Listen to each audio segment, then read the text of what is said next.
Muy bienvenidos, hoy veremos cómo instalar la base de datos IBM Informix usando Docker. Comenzaremos con un breve repaso sobre qué es Docker, luego definiremos qué es Informix para finalmente pasar a la parte práctica y preguntas. La idea de Docker es ser una plataforma que nos va a permitir encapsular o aislar diversos sistemas que creemos nosotros o la comunidad. Y esa forma de aislarlo es mediante contenedores, como se ve en la imagen acá, que podemos tener múltiples contenedores según nuestro objetivo. La idea es que ese contenedor solo tenga lo que tú necesitas para que funcione. Tengo un video con mayor detalle de qué es Docker y además mostramos el ejemplo de cómo instalar SQL Server. Pero a grandes rasgos, una metáfora que te puede ayudar es la de los videojuegos. Imagínate que tú tienes un PlayStation 2 o 3 y tienes un CD, compras un juego. En tu casa, colocas el disco en la consola y funciona impecable, pero no te vas a preocupar luego de si vas a visitar a un amigo o tu archienemigo para jugar aquel juego. Tú simplemente llevas el juego y este CD tiene lo justo necesario para correr en cualquier consola equivalente. Esa es la idea entonces de Docker, que nos facilita la portabilidad. De hecho, antiguamente uno solía instalar los distintos software en la misma máquina, pero muchas veces colisionaban por distintas dependencias. Entonces, con la parte práctica vamos a lograr una de las virtudes que nos ofrece Docker de forma bien liviana. Ya en un video anterior instalamos SQL Server. Ahora en la misma máquina, pero en otro contenedor, vamos a instalar IBM Informix. Es importante señalar que tú puedes instalar este tipo de base de datos directo en Mac, en Linux o en Windows, pero puesto que el mercado laboral demanda cada vez más el concepto de contenedores, nos motivamos a hacer este video para que tengas más práctica. ¿Qué es Informix? Bueno, según IBM, primero Informix fue una empresa adquirida en el 2001 y la propuesta es ser una base de datos multimodal. ¿A qué se refieren con esto? Que de forma nativa va a permitir trabajar con SQL, no SQL, JSON, tipo de datos espaciales, como puedes ver acá en el menú lateral izquierdo. Y la idea es que está optimizada para cargas de trabajos conocidas como OLTP, Online Transaction Processing, e incluso para dispositivos de borde como por ejemplo los Raspberry. Entonces, la idea es que con este tipo de base de datos optimizada tú puedas procesar múltiples transacciones concurrentes. IBM nos menciona 2 millones por segundo con múltiples usuarios. Y el paradigma de esta base de datos es que está orientada a objetos. Y esto nos da una serie de características interesantes. Si alguna vez tú programaste en un lenguaje imperativo como C o C++, notarás que igual tú defines todos los tipos de datos, etc. El cambio es que tú en los paradigmas orientados a objetos te atreves, comillas, a proponer objetos o clases.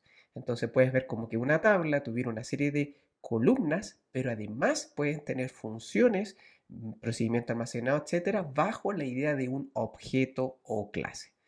¿Cuál es la ventaja de esto? Es que tú puedes extender entonces las funcionalidades de la base de datos. Y eso se le conoce como el User Defined Function, User Defined Types, etcétera. Otra característica relevante e interesante que propone la base de datos en este caso es una funcionalidad adicional, o sea, la tienes que instalar aparte, conocida como el acelerador de un data warehouse, con ciertas precauciones. Recuerda que la base de datos es del tipo Online Transaction Processing, pero eso no quita que resultados de consultas analíticas puedan ser resueltas de forma más rápida. Y para eso, una de sus características es el componente, el Data Warehouse Accelerator. No reemplaza un Data Warehouse, pero, por ejemplo, consultas masivas van a ser resueltas de mejor manera con este componente. A la hora de trabajar con esta base de datos y en general con la mayoría de los proveedores tienes una versión gratuita, que es la versión developer, que es la que vamos a utilizar, la cual se suele ocupar para prototipar, ver las distintas funciones, trabajar en tu entorno local y también tienes versiones pagadas. En lo particular mencionaré que hay dos versiones gratuitas interesantes, una que es developer y una que es innovator, donde lo que hay como limitante es cuántos núcleos puedes utilizar. Por ejemplo, en innovator, si mi memoria no me falla, un núcleo, 2 GB de RAM. Y luego ya si tú quieres tener un entorno un poco más empresarial, puedes ir en versiones intermedias pagadas como la Express Edition, que creo que eran 4 núcleos o 8 núcleos y 4 GB de RAM. Lo importante acá es que podemos trabajar con versiones gratuitas y ya también por supuesto está la versión cloud de este producto denominado Cloud Pack for Data. A la hora de tú querer después, si te convence este tipo de base de datos, adquirirla, tú tienes que usualmente tomar una decisión de si voy a cotizar o comprar el producto mediante cuántos core tengo, o número de licencias, o un mix de drivers para tomar la decisión. En nuestro caso, queremos levantar la base de datos de forma súper ligera y solo con lo que necesita. Es por eso que vamos a tomar una imagen autorizada, en este caso de IBM, que ya va a traer todas las dependencias, y mediante esta plataforma Docker vamos a poder configurar y utilizar esta base de datos. Yo voy a usar la versión developer. Sin más, vamos con la parte práctica. Nuestro primer paso es descargar la imagen que colegas compilaron por nosotros con todas sus dependencias. Aquí podemos ver que del video anterior yo instalé un SQL Server en un contenedor, y la idea es repetir el proceso. Entonces podemos revisar, por ejemplo, la documentación oficial, que es lo que yo siempre recomiendo, y en la página de IBM puedes escribir IBM Informix, menú lateral izquierdo, vas a encontrar cómo instalar Docker. Y acá puedes poner la parte de cómo, en este caso, usar o descargar con el comando pull la imagen que colegas hicieron por nosotros. Entonces simplemente vamos a copiar esto, y como ya tengo instalado Docker, el terminal va a reconocer, en este caso en mi Mac, esa línea de comando. Entonces, si te fijas, es bueno siempre ir a la página de confianza porque va a ser un pool, pero alguien publicó esto. Tú puedes crear tu propia imagen, la comunidad lo descargue, pero siempre existen los maldadosos que pueden dejar algún bichito por ahí. Descargamos la imagen y esperamos a que quede todo ok. Como a modo complementario, me acordé de que aquí en este computador también tenía máquinas virtuales, y como puedes apreciar, ¿qué es lo que hacía uno realmente en el mundo de las máquinas virtuales? Le asignaba una capacidad, y a esa máquina virtual además tú le instalas un sistema operativo, como vemos acá el Windows 10. Y yo me acuerdo que acá tenía Power BI porque no puedo instalar en Mac Power BI de forma directa. Entonces, una primera diferencia es que sí o sí tengo que tener un sistema operativo completo instalado para después poder correr las aplicaciones que a mí me interesan. Y ese solo hecho hace que nuestro Docker sea mucho más liviano de levantar y poder usar. Obviamente solo va a tener lo justo y necesario, pero es algo a considerar. Genial, nuestro pool ha terminado, entonces ya hemos rescatado la imagen y aquí ya aparece nuestro Informix. El consejo es siempre seguir la documentación oficial. Nuestro último paso es cómo hago que esta imagen pase a ser un contenedor el cual yo voy a utilizar. Y aquí nos dan la instrucción, que es docker run.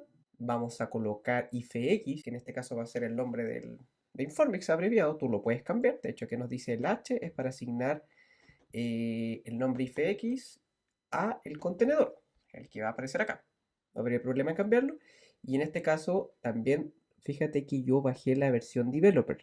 Si tú quieres bajar la versión Innovator, básicamente es cambiar la imagen a la cual le vas a hacer pull. Así que ahora vamos a ejecutar esta línea. Igual te dejo otra documentación que está también en GitHub que da mayor detalle. Entonces hice la misma búsqueda, tiene las distintas versiones que hay de Informix, las actuales van en la 14.10, y tú acá tienes, una vez que bajas, la misma línea de comando a utilizar. Y también te recomienda primero traer la imagen, levantar, detener y hacer alguna configuración adicional según sea tu caso. Entonces yo simplemente me limitaré a ejecutar esta misma línea que sale en la página de IBM, que es la misma que en este caso sale en GitHub. Y si te fijas, un dato no menor, la base de datos Informix es multimodal. Aquí tengo más de un puerto. Tengo los puertos propios de Informix, pero aquí también están los puertos interesantes para lo que se conoce como NoSQL, que podrían ser asociados en este caso a MongoDB. Entonces le damos play y esperamos. Y literal, ya tenemos disponible nuestra base de datos. En general, yo voy a dejar en la descripción esta página de GitHub porque da mayor información de cuáles son los usuarios. El usuario por defecto es Informix y su clave, eso que está ahí. Si tú te fijas y miras el log, toda esta preconfiguración fue levantándose. Como estamos en una versión developer, ahí nos dice cuál es la clave. Para el Informix también existen otras configuraciones que en este caso no voy a entrar en detalle, pero sí quiero que sepas que todas las bases de datos en general tienen archivo de configuración. Y es Informix en este caso, que es la carpeta que está aquí, va a ir dejando una serie de archivos. Los más importantes son los SQL hosts y el archivo onConfig. En el onConfig tú le dices cómo quieres que arranque la base de datos y en SQL host tú le dirás cuáles son las IPs, las alias y bueno, hay una combinación entre el archivo host del sistema operativo y el SQL host. Pero esos son archivos muy interesantes que te conviene saber en el caso de que te toque utilizar Informix. Y en el caso de Docker, ahí te da la ruta donde quedaron. Si yo me devuelvo a aquí, el contenedor ya debiese estar arriba. Y si tú te fijas, tengo los distintos puertos. Estos dos son los puertos tradicionales como cuando uno trabaja con la base de datos relacional. Vamos a detener esto un poco y revisando un poco la documentación, la sugerencia es que una vez que tú ya hayas iniciado, luego detengas el contenedor, como mencioné, que fue lo que hice, lo puedes hacer vía comando y luego puedes ya volver a habilitar si tú quieres el contenedor vía comando o simplemente dándole play. Podemos hacer la prueba y el contenedor con la imagen ya debiese, una vez que cargue, estar funcionando. Y ahí ya sale running. Nuestra última prueba es usar un software de base de datos. Yo en este caso propongo que pruebes, si es que no lo conoces, el software de Beaver o Database Beaver. Existe la versión Community que es gratis, que yo ya la descargué en honor al tiempo. Entonces vamos a intentar conectarnos y así de rápido ya tenemos un sistema para poder trabajar y desarrollar y por supuesto probar bases de datos interesantes. Voy a agregar una nueva conexión. Vamos a buscar acá Informix. Y en este caso el método que vamos a utilizar es el JDBC. Acá le colocaré localhost, pues está en mi máquina, el nombre del servidor, Informix, y de momento, no sé si quedó en el log, puede que lo haya sacado, vamos a usar la base de datos que nos creó. Por ejemplo, sysadmin, pues colocamos ahí, el usuario, ya se me olvidó, voy a la página de GitHub, o bueno, también la puedes ver por las líneas de logs. Hacemos un test, en caso que yo no tenga los drivers, la gracia de este software es que va a bajar un JDBC por nosotros. Hacemos test, nos va a proponer, de hecho, esto hay lo que se conoce como dependencias Maven, va a ir a descargar los drivers necesarios, lo descargamos y la conexión fue refused. ¿Por qué? Porque el puerto que he puesto no es el que salió configurado acá. Ojo con esos detallitos. De aquí te hace incluso el string de conexión. Vamos de nuevo. Y perfecto, estamos conectados a nuestra base de datos. Aquí podemos cambiar el nombre de la conexión, Litus Demos, y vamos a crear nuestra propia base de datos. Vamos a poner create database demo Litus. Y si actualizamos, tenemos nuestra base de datos y podemos crear tablas, por supuesto. Por ejemplo, puedo poner create table demo persona y le agregamos dos campos. Ejecutamos y ahora podemos hacer un select simple. Entonces tenemos nuestra tabla, en cosa de tiempo aprovechamos todo el conocimiento colectivo de nuestros colegas que armaron la configuración. Sin embargo, es muy probable que tú después en tu día a día puedas modificarla. Vamos con las preguntas. Ya para finalizar, te comparto una serie de preguntas y te dejo invitado a las redes sociales de Litus, que son LinkedIn, Facebook, Instagram y Twitter. Y sería de gran ayuda que compartas este contenido. Nos vemos en un próximo video.